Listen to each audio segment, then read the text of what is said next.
ვინ არის ალექსეი ლობარევი, ვინც რეჟიმის წინააღმდეგ ქუჩაში გასულ მშვიდობიან მომიტინგეებს ბოევიკთა ორგანიზებულ ჯგუფს უწოდებს. რატომ იმყოფებოდა საქართველოში?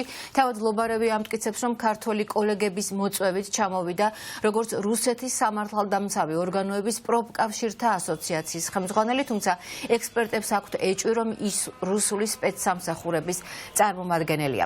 რა ვიცით ლობარევის შესახებ, ვისი მოწვევით და რა მიზნით იმყოფებოდა თბილისში? ნინა მაჩაბელი ჩაგურთება ამ თემის პირდაპირ ეთერში, გისმენინა.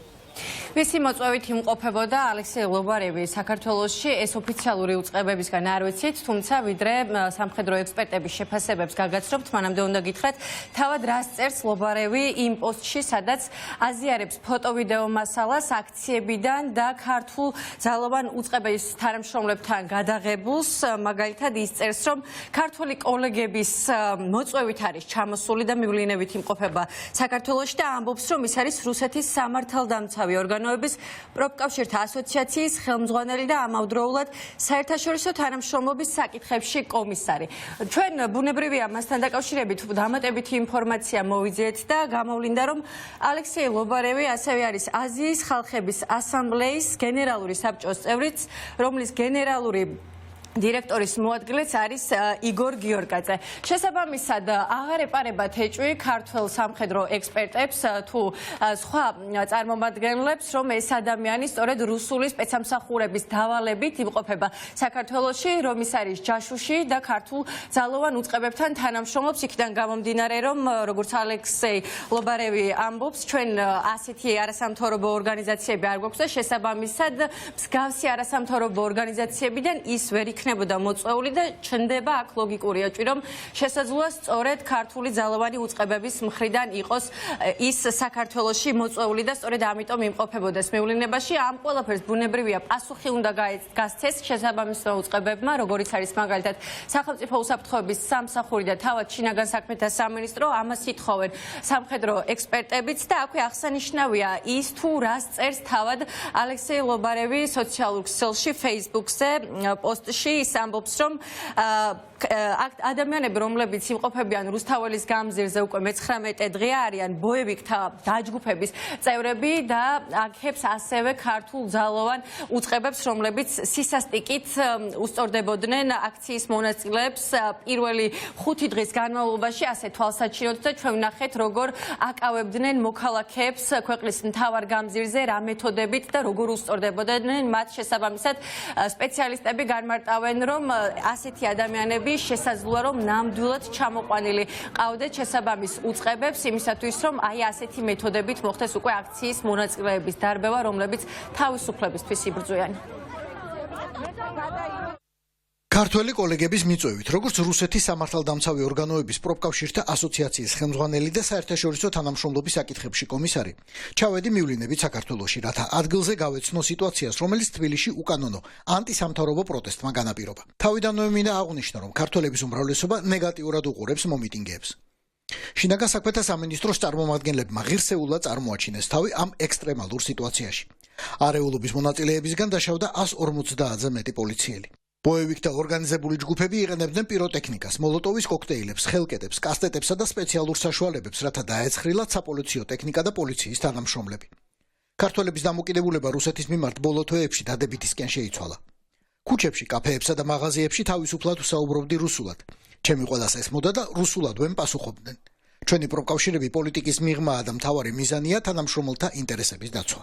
როგორც ახასიათებს და იძახის, რომ არის პროფკავშირების მხრიდან მოპატიჟებული, ეს შეიძლება იყოს გამოყენებული როგორც საფარქვეშ რუსეთის დაზვერვა მოქმედებს ხშირ შემთხვევაში, ეხლა არის გააქტიურებული და არიან გაინტერესებული გაღვივება, რომ მოხდეს კონფლიქტის, უნდათ ერთგვარი წახალისება შინაგან საქმეთა სამინისტროს ოფიცრების და ეს არის ჰიბრიდული ომის ნაწილი. და არ არის გამორიცხული, რომ არა მარტო ეგრეთ წოდებული ეს ალექსეი იყოს და ბევრი სხვა ალექსეიც ჩამოსული იყოს, მაგრამ ის რომ წერს ამას და ის რომ ესეთი ფაქტი მომხდარია, ამაზე შინაგან საქმეთა სამინისტრო არის ვალდებული, რომ აუხსნა საზოგადოებას თუ რამდენად შეესაბამება ეს სიმართლეს, თუ ესეთი პიროვნება იმყოფებოდა საქართველოში ან დღესაც იმყოფება და რამდენად იყო მართლაც მოპატიჟებული და ვისგან იყო მოპატიჟებული. ეს ქართულმა საზოგადოებამ უნდა იცოდეს ბოლოს და ბოლოს ვინ არის აქ თანამშრომლობაში საოკუპაციო ჯარებთან. ეს პოსტი ალექსეი ლობარევმა სოციალურ ქსელში 10 დეკემბერს დაწერა, 9 დეკემბერს კი ის ასევე აქვეყნებს ინფორმაციას, რომ მან უკვე დატოვა საქართველოს. შესაბამისად ვიგებთ, რომ საქართველოს დატოვებიდან ერთი დღის შემდეგ გამოაქვეყნა უკვე ეს ინფორმაცია.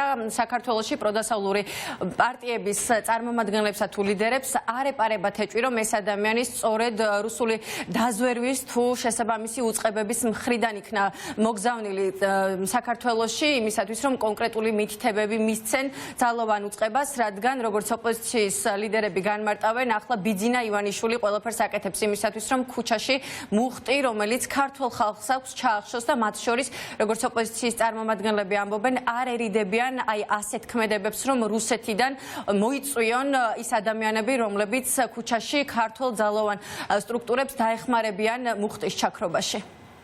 იმ ორგანიზაციის წარმომადგენელი, რომლის ერთ-ერთი ხელმძღვანელი არის იგორ გიორგაძე, ძნელი გამოსაცნობი არ არის, რა საქმეზე შეიძლება იყოს საქართველოში. ეს არის ალბათ სავარაუდოდ რუსეთთან კავშირში მყოფი პირი, რომელიც შეურაცხყოფილად მოიხსენებს დემონსტრანტებს, ხარდაჭერას უცხადებს სახელმწიფოს მოძალადე კრიმინალურ ჯგუფს, ეგრეთ წოდებულ საქართველოს პოლიციას.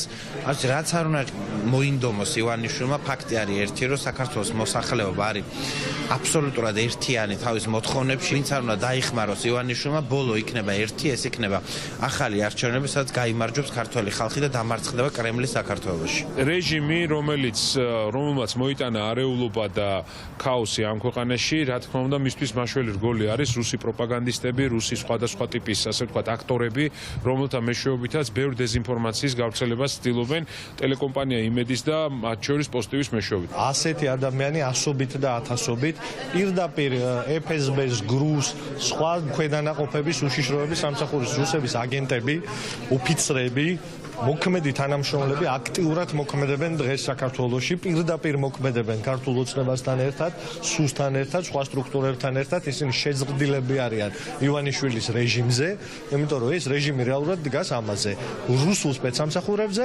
მოძალადეებზე, ადგილზე, ქუჩის თუ პოლიციის და პროპაგანდაზე. ეს არის საქართველოს უსაფრთხოების და მისი სუვერენიტეტისთვის მართლა დარტყმა და რეალური დარტყმა.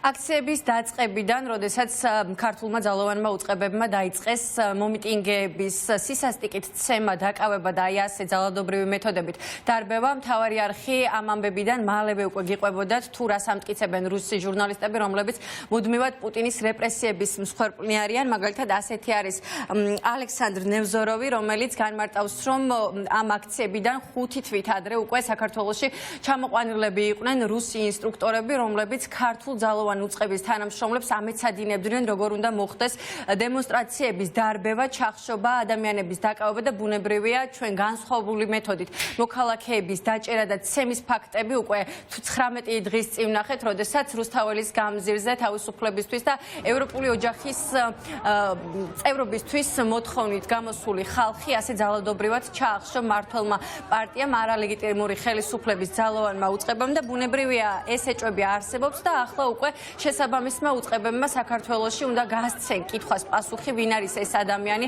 რომელიც ამტკიცებს, რომ საქართველოში კოლეგების მიერ იყო მოწვეული და აქ იმყოფებოდა.